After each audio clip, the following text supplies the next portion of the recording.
Hi everyone and welcome back. It's Vicky here with another Mixed Media Tuesday, and today I'm working on the last page of my 6x6 art journal. It was about time. I am going to finish off this book today, and next time I'm going to work on the cover. So for today, I'm starting again with my 7 steps method, and I will use that for this last page. For the next projects, I will probably mix up things again, but I think that it was helpful to show you a list of steps, an order of steps that you can follow if you are a beginner. So here I'm working with rice paper again, just like I did with the rest of the pages, and I'm just trying to pick up one that I like.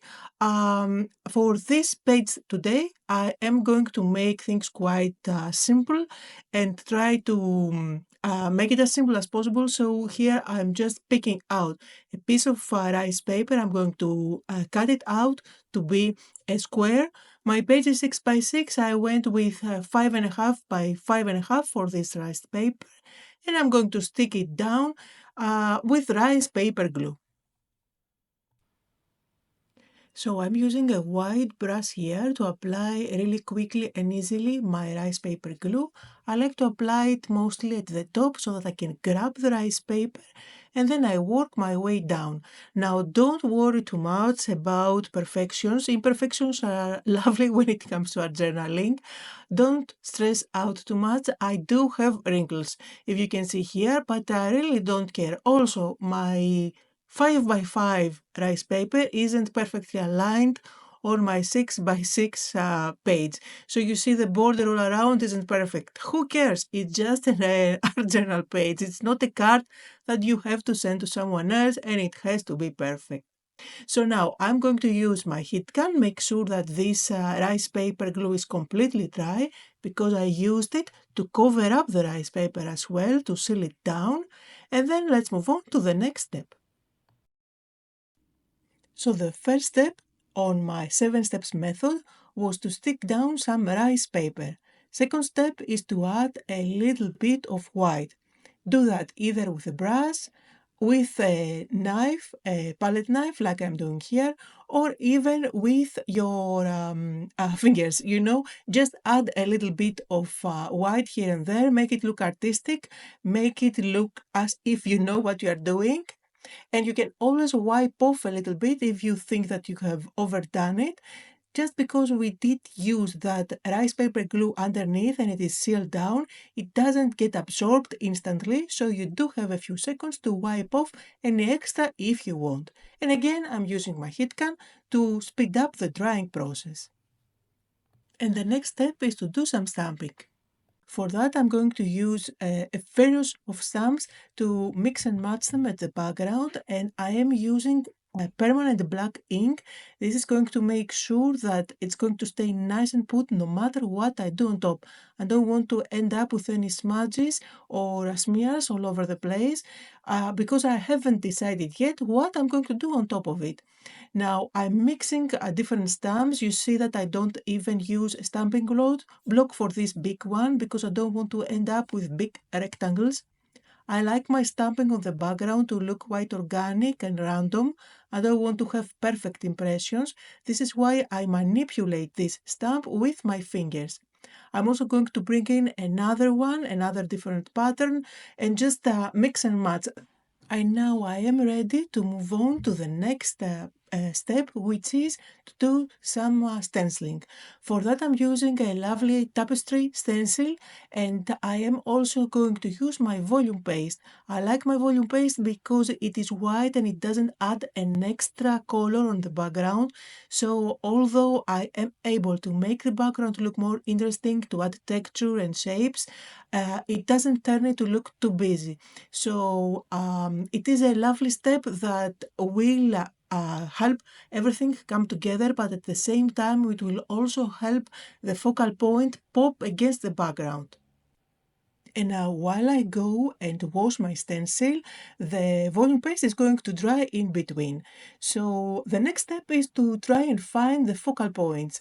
Now for the focal points, I am working with the paper cutouts from this new collection. This is by the Master of Magic, by the way, by Stamperia, a new collection. So I like those paper cutouts because you just pop them out. They don't have a border and they are very thin.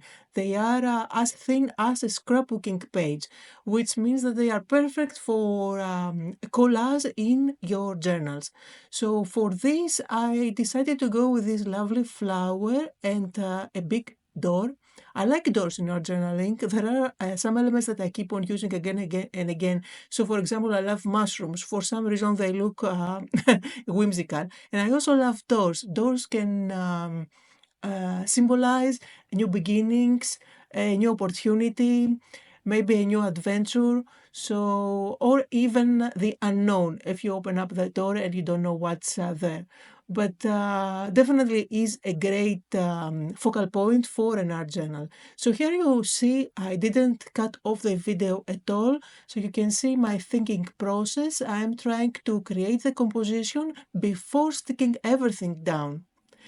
And once I'm happy with the composition, then I will go ahead and use my rice paper glue to put down everything.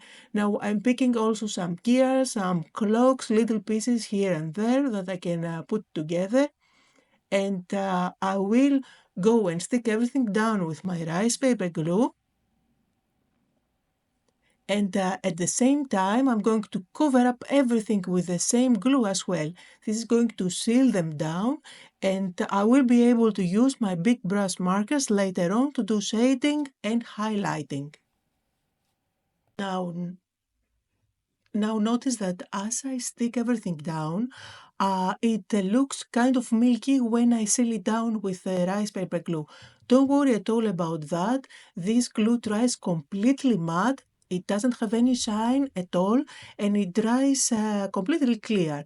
So I'm going to bring in my heat gun and make sure that everything is dry before I move on to the next step, which is using my brush markers. Now it is very important at this step to make sure that everything is completely dry.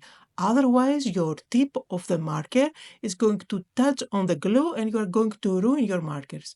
Here they are. These are the big brush markers by Faber-Castell. These are the PITT. You will find them linked down below.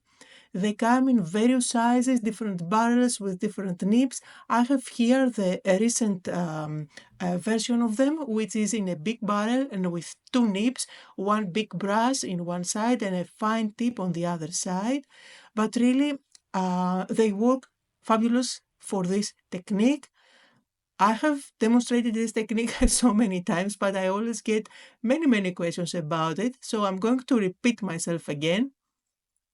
What I'm doing here is touching the tip of the marker on an area and then smudge it with my finger. I am able to do the smudging just because I have a non-porous surface underneath, which means that I did use my rice paper glue and dry it there. And now the marker doesn't dry instantly. The paper doesn't absorb the ink instantly. If you try to do this on plain paper, it's not going to work. If you try to do it with an alcohol marker, even if it is a non-porous surface, it's not going to work either.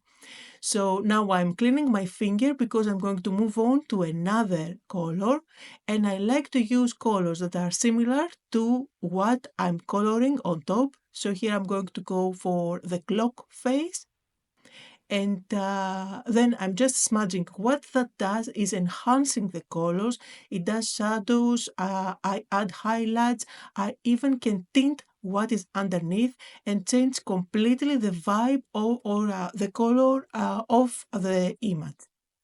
I always find that this technique brings all the images to life, and I know that you like it a lot to see. So I am using here a pink brush And I'm not even going to smudge on these tiny petals. It doesn't really make a sense. These are very tiny little areas, but I'm using the fine tip of the markers here, so I'm able to do the shadowing really easily. And then I am going to move on to another marker and another marker until I'm happy with all the shading that I did. I will use some brown for some of the clocks and around the door as well.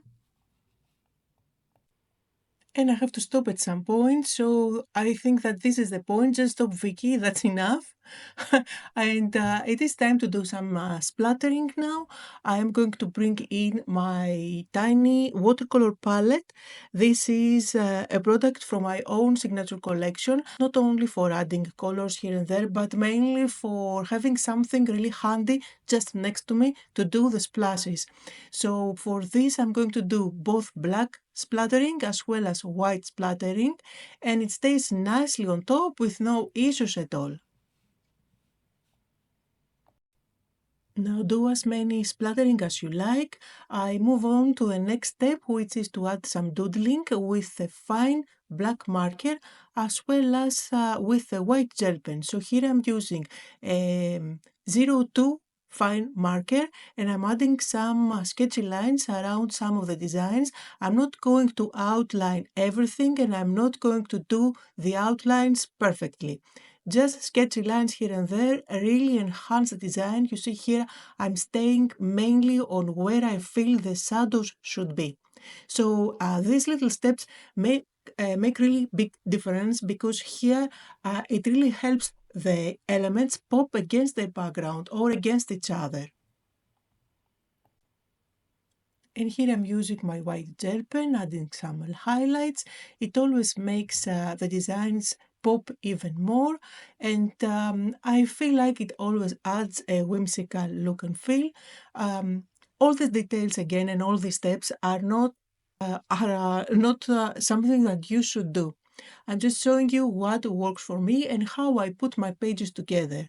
So for the quotes, I'm going with ready-made stickers. These are sticker books that I have from Tim Holtz. I have them for years and years, and they just keep on giving. I am going to stick them down, and I will also outline them with my white gel pen. Just because these stickers are quite old, I always make sure that I add some glue at the back to make sure that they're going to stay put. So I put down this phrase and I wanted to have a bigger word on another place, and I do have this. I'm looking for something like dream and I got dreamer, which is perfect. I'm going to stick it down as well. Again, I will use my glue at the back. By the way, this is my matte glue from my own signature collection. If you mess up with it, it's not going to show at all. It dries completely matte.